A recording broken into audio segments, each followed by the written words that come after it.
منع نہیں ہوا کہ مجھے پوچھے بغیر مار جا سکے. اللہ سنکم، اللہ تعالیٰ ہم تمام کو ہنستا رکھے. تو ان کے شاگرد کی بیوی کو غصہ آیا. اس نے کہا تم اتنا لیٹ آتے ہو. ہاں بھائی میں حدیث شریف کے سبق میں گیا تھا. بولے تمہارے استاد کو کچھ بھی نہیں آتا. عورت غصے میں ہوتی ہے تو کچھ بھی بول دیتی ہے. ان کو آیا غصہ. ان کے شاگرد کہا کہ تو سن، اگر میرے استاد کو 1,00,000 حدیثیں زبانی یاد نہ ہو تو ان کے شاگرد نے کہا کہ تجھے طلاق. اللہ کو رات تو گزر گئی. صبح اٹھے بہت تعجب میں، افسوس ہوا کیا بول دیا میں نے. استاد کے پاس گئے، ابو زرع رحمۃ اللہ علیہ کے پاس. حضرت میرے سے بہت بڑی غلطی ہو گئی. کیا ہوا؟ رات بیوی سے لڑائی ہوئی. اس نے کہا تیرے استاد کو کچھ آتا نہیں. میں نے کہا اگر ان کو 1,00,000 حدیثیں یاد نہ ہو تو تجھے طلاق. استاد نے کہا جاؤ بیٹا مل جل کے رہو. تیرے استاد کو 1,00,000 حدیثیں ایسی یاد ہے جیسے عام لوگوں کو سورہ فاتحہ یاد ہے. یہ ہے ابو زرع رضی اللہ عنہ. ایسے بھی لوگ گزرے. کیا قبر میں مزے کر رہے ہوں گے. میں اور آپ بھی کچھ کریں گے انشاءاللہ جنت میں مزہ ہی مزہ آ جائے گی. اللہ تعالیٰ ہمیں عمل کی توفیق عطا فرمائے. انہوں نے روایت کو نقل کیا ہے سیدنا حضرت ابو ہریرہ رضی اللہ عنہ سے. یہ وہ صحابی ہے جن کا فیض اور جاری ہوا. پیارے نبی علیہ السلام ان سے بڑی محبت کرتے تھے.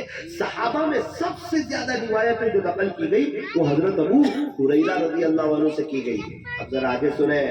انہوں نے اس روایت کو نقل کیا. کن سے سنا اس روایت کو؟ قال النبی صلی اللہ علیہ وسلم. محبت سے درود شریف پڑھے. قال النبی صلی اللہ علیہ وسلم. جو شخص ایک مرتبہ درود شریف پڑھتا ہے اللہ اس کو 40 انعام دیتے ہیں، 10 رحمتیں دیتے ہیں، 10 درجے بلند کرتے ہیں، 10 نیکیاں عطا فرماتے ہیں، 10 گناہوں کو معاف فرماتے ہیں. فرمایا دنیا کی اعلیٰ ترین مصروفیت پیارے نبی حضرت محمد رسول اللہ صلی اللہ علیہ وسلم پر درود شریف پڑھنا ہے. یوں فرمایا درود پاک پڑھا کرو، زندگی تمام پریشانیوں اور مصیبتوں سے نجات پا جائے گی. ہم درود پڑھتے ہیں ہمارے نبی پر اور نورانیت آتی ہے ہمارے چہروں پر. بارہ ملہ ایک جگہ ہے، بارہ ملہ. ابھی کا واقعہ سنا رہا ہوں.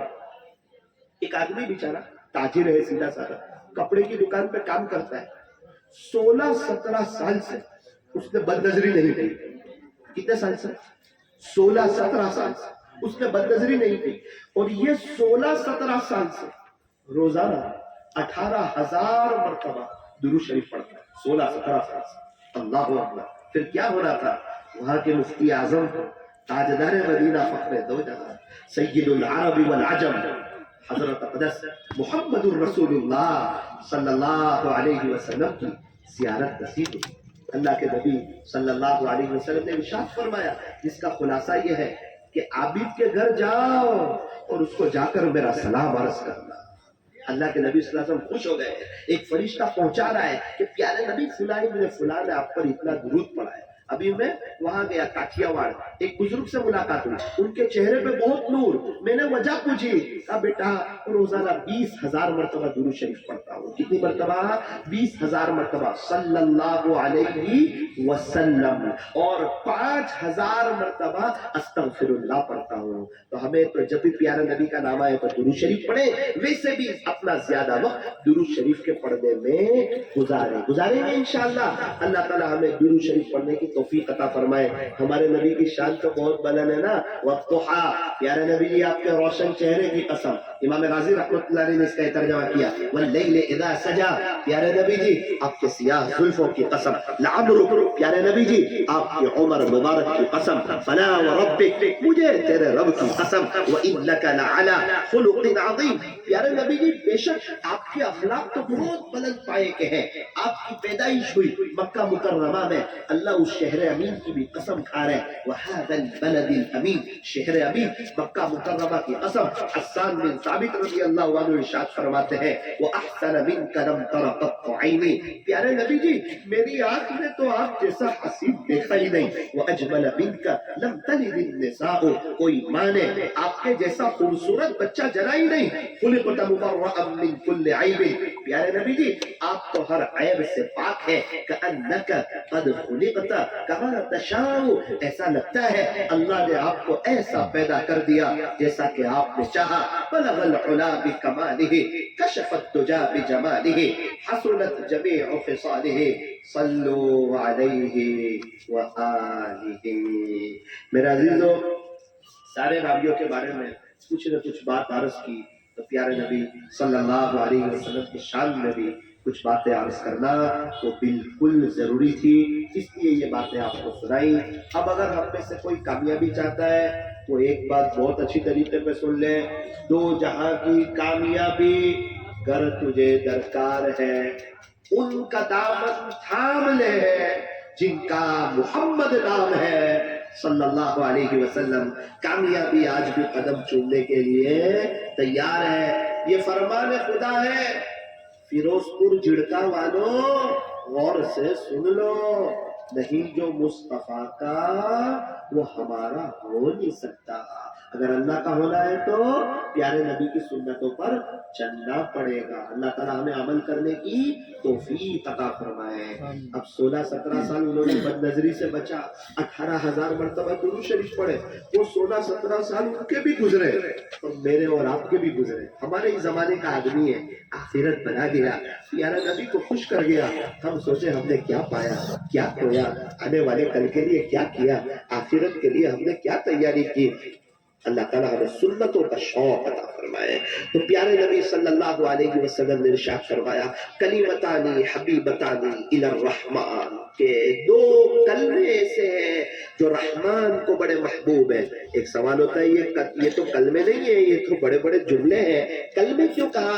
بہت سی مرتبہ بڑے جملے کو کلمے سے تعبیر کیا جاتا ہے، جیسے اول کلمہ طیب لا الہ الا اللہ، اب وہ کلمہ تھوڑی ہے، وہ تو بہت بڑا جملہ ہے، لیکن اس کو کلمے سے تعبیر کر دیا گیا۔ کلیمتان او کلامان، دو کلام ایسے ہیں، حبیبتان الی الرحمن، جو رحمان کو بڑے محبوب ہے۔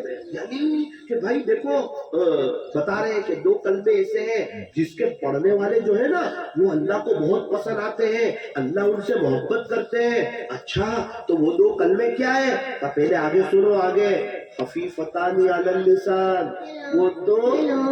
وہ تو زبان پر بڑے ہلکے ہیں، کوئی ہارڈ نہیں ہے، وہ حروف شدت میں سے نہیں ہے، اجید قط بقت اور حروف استعلاء میں سے نہیں ہے، کوئی ہارڈ نہیں ہے، وہ تو بہت آسان ہے۔ خفیفتان علی اللسان، زبان پر بڑے ہلکے ہیں۔ ثقیلتان فی المیزان، ترازو میں بہت بھاری ہے۔ ترازو قائم ہوگا نا، تم چاہتے ہیں نا نیکیوں کا پلڑا جھک جائے، تو اللہ کے نبی بتا رہے ہیں کہ ترازو میں بہت بھاری ہے۔ اب انسان کو ایک شوق پیدا ہوتا ہے، اللہ کے نبی نے ارشاد فرمایا دو کلمے ایسے ہیں جو رحمان کو بہت پسند ہے، زبان پہ ہلکے ہیں اور ترازو میں بہت بھاری ہے۔ تو وہ دو کلمے کون سے ہیں؟ ہم بھی بار بار پڑھیں گے، اپنی آخرت بنائیں گے۔ فرمایا وہ دو کلمے ہیں، سبحان اللہ و بحمدہ سبحان اللہ العظیم۔ یوں فرمایا کہ تم یہ دو کلمے پڑھتے رہو، سبحان اللہ و بحمدہ سبحان اللہ العظیم، تو کیا ہوگا کہ تمہارا جب وقت آئے گا نا تو انشاءاللہ ترازو کا پلڑا بھاری ہو جائے گا۔ یہ اتنے وزنی کلمے ہیں کہ جو شخص سبحان اللہ پڑھتا ہے آدھا ترازو نیکیوں سے بھر جاتا ہے، پھر جو شخص الحمدللہ پڑھتا ہے پورا ترازو نیکیوں سے بھر جاتا ہے۔ یہ وزنی جملے، اس لیے آج کی مجلس میں اس بات کی نیت کرو اور تعلیمات بھی نیت کریں، معلمات بھی نیت کریں کہ ہم ان کلمے کو زیادہ پڑھیں گے۔ کیسے پڑھیں؟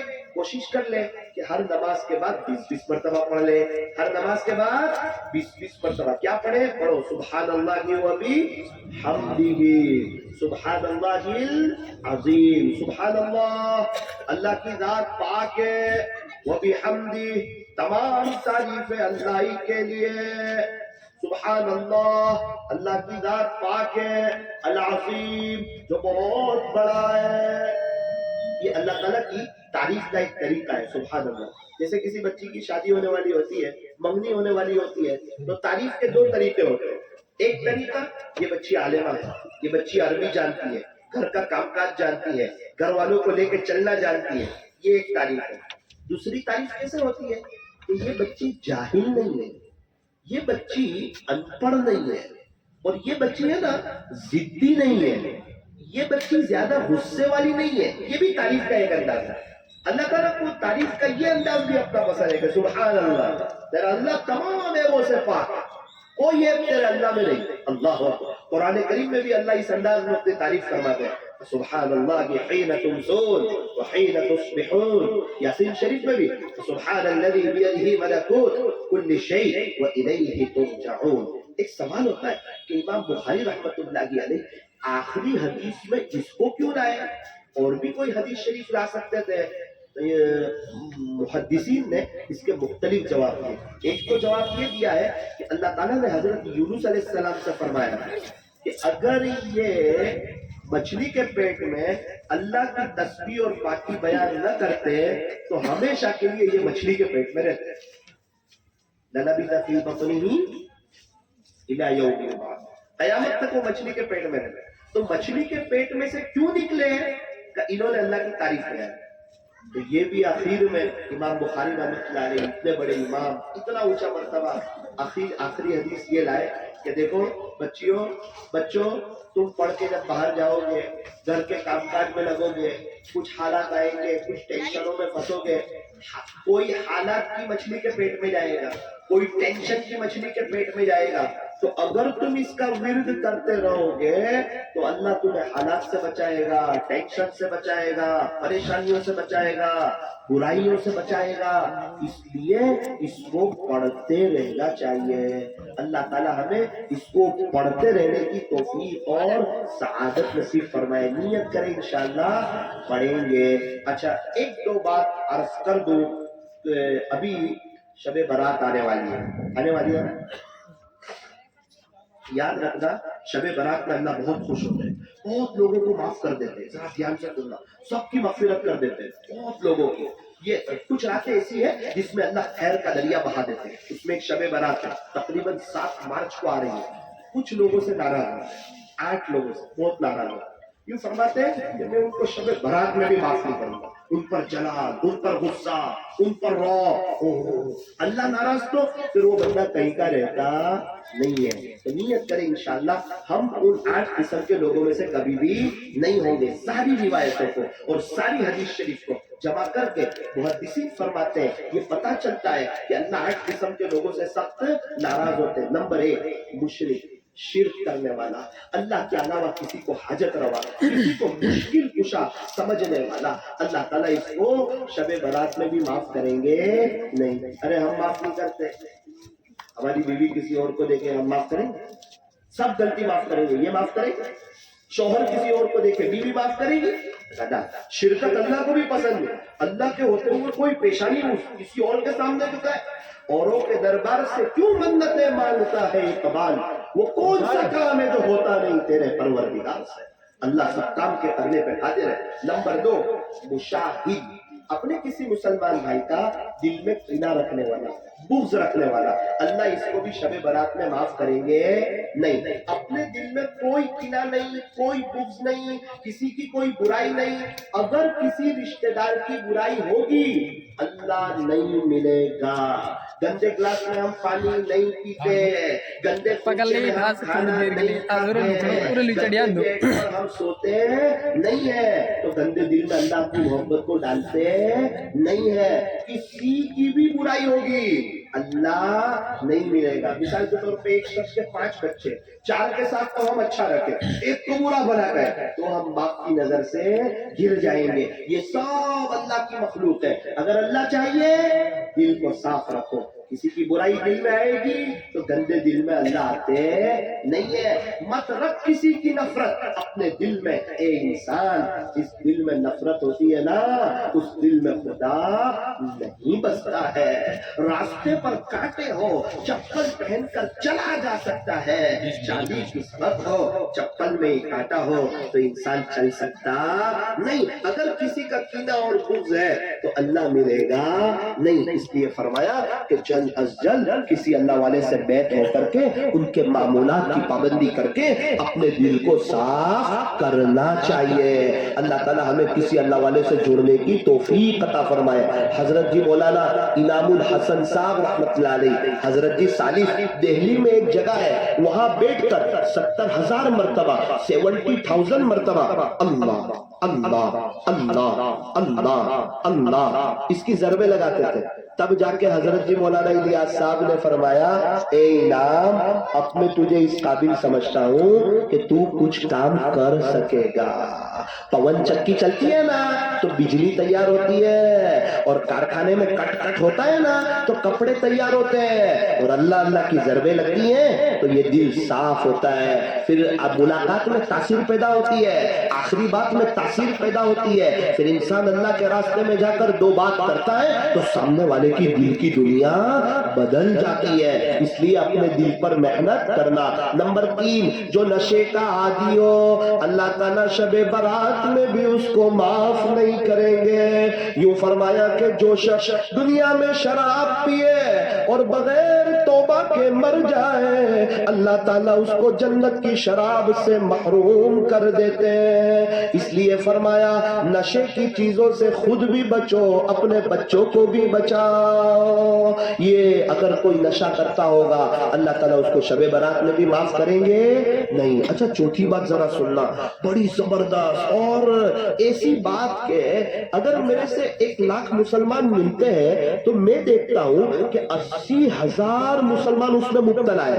حالانکہ بیچاروں کو پتہ نہیں ہے، اس میں ان کی کوئی واہ واہ بھی نہیں ہو رہی ہے، کوئی تعریف بھی نہیں ہو رہی ہے، لیکن او ہو اللہ کا جلال اور اللہ کا روح کہ اگر کسی نے یہ گناہ کیا نا اس کو میں شب برات میں معاف نہیں کروں گا. اور اتنا جلال کہ یوں فرمایا کہ میں ہے نا اس کو قیامت کے دن اس کی طرف نظر رحمت بھی نہیں فرماؤں گا. اچھا وہ کون سا گناہ ہے؟ فرمایا جو شخص اپنی زار کو ٹخنوں سے نیچے کرے اللہ تعالیٰ شب برات میں بھی اس کو معاف کرتے نہیں ہے. اب اس میں ایک ذرا سمجھنا، ازار بھی آ گئی، عربی جبہ بھی آ گیا، کفنی بھی آ گئی، جینس بھی آ گئی، پینٹ بھی آ گئی، نائٹ پینٹ بھی آ گئی، اور احرام کی چادر بھی آ گئی. جس نے اپنی ازار کو ٹخنوں سے نیچے کیا اللہ اس کو شب برات میں معاف کریں گے نہیں. اب ہمیں کیا ملتا ہے، لیکن ہم اللہ کو ناراض کر دیتے ہیں، اور جو اللہ کو ناراض کرتا ہے اللہ اس کو دنیا میں حالات میں گھیر دیتے ہیں، وہ پریشان ہو جاتا ہے، وہ بے چین ہو جاتا ہے. اچھا یہ مسئلہ اس وقت ہے جب بندہ کھڑا ہو،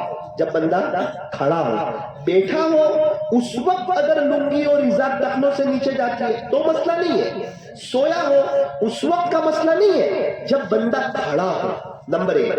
نمبر 2، اور وہ چیز اوپر سے نیچے کی طرف آ رہی ہے، جیسے کرتا ہے، شلوار ہے، کہ یہ چیز اوپر سے نیچے کی. موزے کا مسئلہ نہیں ہے، موزہ تو نیچے سے اوپر کی طرف آ رہا ہے، شلوار بھی نیچے سے اوپر کی طرف آ رہی ہے، لیکن پہننے کے بعد وہ اوپر سے نیچے کی طرف جا رہی ہے. میں کیسے سمجھاؤں اس کو؟ عربی میں کہتے ہیں قائمن نازلا. نمبر 5، ناحق قتل. اچھا ایک مسئلہ سمجھ لیجئے، تعلیمات بھی بیٹھی ہے. مردوں کے لیے ٹخنا ڈھانکنا حرام، اور عورتوں کے لیے ٹخنا کھلا رکھنا حرام.